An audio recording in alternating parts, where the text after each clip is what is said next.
BNP এবং জামাতকে বিশেষভাবে বলতে চাই, আপনাদের দুই দলের যে কোনো কারণে যদি এই ঐক্যের মধ্যে কোনো ফাটল তৈরি হয়, জাতির কাছে আপনাদের জবাবদিহিতার কাঠ গলায় দাঁড়িয়ে জবাব দিতে হবে।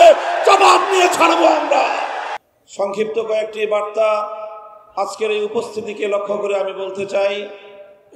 প্রথম কথা হলো, আমরা বাংলাদেশে অনেকগুলো ইসলামী সংগঠন একটি অভিন্ন লক্ষ্যকে সামনে রেখে কাজ করে চলেছি।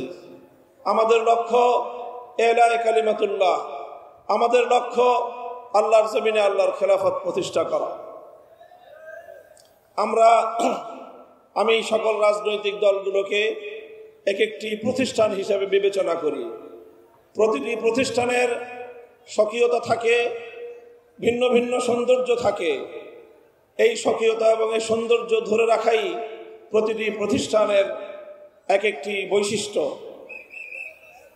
ভিন্ন ভিন্ন প্রতিষ্ঠানের স্বকীয়তা এবং তার ভিন্নতা, তার সৌন্দর্য, এটা কখনোই বিরোধের কারণ হতে পারে না। আমরা ইসলামী সংগঠনগুলো আগামীর বাংলাদেশে একটা দৃষ্টান্ত স্থাপন করতে চাই। আমাদের যে অভিন্ন লক্ষ্য আল্লাহর দ্বীনকে বিজয়ী করা, আল্লাহর জমিনে খেলাফত প্রতিষ্ঠার যে সংগ্রাম, এই সংগ্রামে আমরা ইস্পাত কঠিন একটি ঐক্য গড়ে তুলতে চাই। আমরা নেতৃবৃন্দ ইতিমধ্যেই আমাদের মধ্যকার অতীতের অনেক তিক্ততাকে আমরা পিছনে ফেলে বাংলার বর্তমানে বাস্তবতাকে সামনে রেখে, জাতির চাহিদাকে সামনে রেখে আমরা ঐক্যের ভিত তৈরি করেছি। আমি আজকের এই বিশাল সমাবেশকে লক্ষ্য করে জিজ্ঞাসা করতে চাই, জাতীয় নেতৃবৃন্দ যদি ইসলাম প্রতিষ্ঠার সংগ্রামকে সামনের দিকে অগ্রসর করবার জন্য ঐক্যবদ্ধ কোনো কর্মসূচির ঘোষণা করে, টেকনাফ থেকে তেতুলিয়া আপনারা সকল ভেদাভেদ ভুলে গিয়ে কাঁধে কাঁধ মিলিয়ে রাজপথে একসঙ্গে ভূমিকা পালন করার জন্য প্রস্তুত থাকবেন কিনা? আল্লাহ আপনাদেরকে তৌফিক দান করুন। সেই সঙ্গে আমি দ্বিতীয় যে বার্তা দিতে চাই, ইসলামের যে অনন্যতা এবং ইসলামের যে অন্যতম বৈশিষ্ট্য, সেটি হলো ধারাবাহিকভাবে পর্যায়ক্রমিকভাবে দ্বীনকে কায়েম করবার একটি অব্যাহত কর্মসূচিকে গ্রহণ করা। আল্লাহ রসুল সাল্লাল্লাহু আলাইহি ওয়াসাল্লাম একদিন এই খেলাফত কায়েম করেননি। প্রথমে মদিনা সনদের মাধ্যমে মদিনার একটি সম্মিলিত রাষ্ট্র গঠন করেছেন। পর্যায়ক্রমে রাসূল আকরাম সাল্লাল্লাহু আলাইহি ওয়াসাল্লাম পূর্ণাঙ্গ খেলাফত কায়েমের দিকে তিনি অগ্রসর হয়েছেন।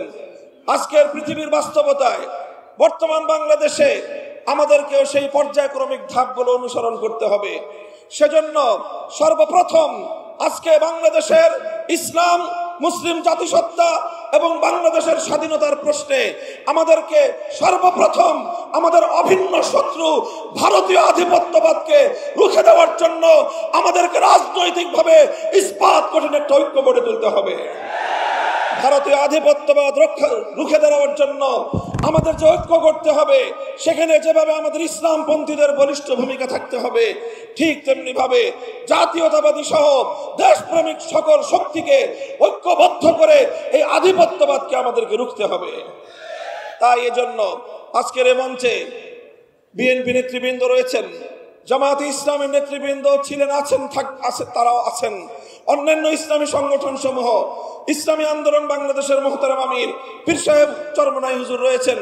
আমি সকলকে উদাত্ত আহ্বান জানাতে চাই, ফ্যাসিবাদ এবং তার দোসরদেরকে বাংলাদেশের রাজনীতিতে পুনর্বাসন ঠেকানোর জন্য আমাদের গড়ে ওঠা ইস্পাত কঠিন রাজপথের ঐক্য ধরে রাখতে হবে। বিএনপি এবং জামাতকে বিশেষভাবে বলতে চাই, আপনাদের দুই দলের যে কোনো কারণে যদি এই ঐক্যের মধ্যে কোনো ফাটল তৈরি হয়, জাতির কাছে আপনাদের জবাবদিহিতার কাঠ গলায় দাঁড়িয়ে জবাব দিতে হবে। জবাব নিয়ে ছাড়বো আমরা। নাসরুম মিনাল্লাহি ওয়া ফাতহুন করিম। আসসালামু আলাইকুম ওয়া রাহমাতুল্লাহ।